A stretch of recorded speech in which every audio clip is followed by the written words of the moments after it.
غلام اور لڑکے سم اللہ، اللہ کا نام لے، بسم اللہ پڑھ، پہلا ادب اس میں بتایا۔ وَكُلْ بِيَمِينِكَ، دائیں ہاتھ کے ساتھ کھا، وَكُلْ مِمَّا يَلِيكَ، اپنے سامنے سے کھا۔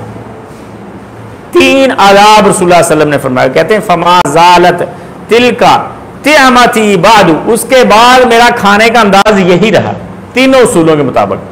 تو تین اصول ہیں کھانا کھانے کے جو آپ نے اپنے بچوں کو سکھانے۔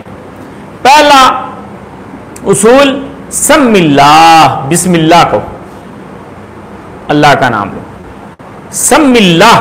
اور یہ ایک بڑا اہم مسئلہ ہے کہ بسم اللہ الرحمن الرحیم کہنا ہے یا صرف بسم اللہ کہنا ہے۔ تو جتنی بھی تلاوت کے علاوہ چیزوں میں ذکر آیا، وضو کرنا، کھانا کھانا، وہاں صرف بسم اللہ کا ذکر آیا۔ تلاوت کے لیے قرآن مجید پڑھتے وقت بسم اللہ الرحمن الرحیم کا ذکر آیا، یہ بات یاد رکھیں۔ تو وہاں پر بسم اللہ پڑھنا ہی بہتر ہے۔ اگر آپ مکمل کرنا چاہیں الرحمن الرحیم کے ساتھ تو اس میں حرج کوئی نہیں، کر سکتے ہیں، کیونکہ ثابت ہے قرآن مجید میں بھی آیا، اور جگہ جگہ پر آپ پڑھتے ہیں سورت کے شروع میں، تو یہاں پر صرف بسم اللہ، بسم اللہ، اور دوسری روایات میں وعلی برکت اللہ کے الفاظ میں۔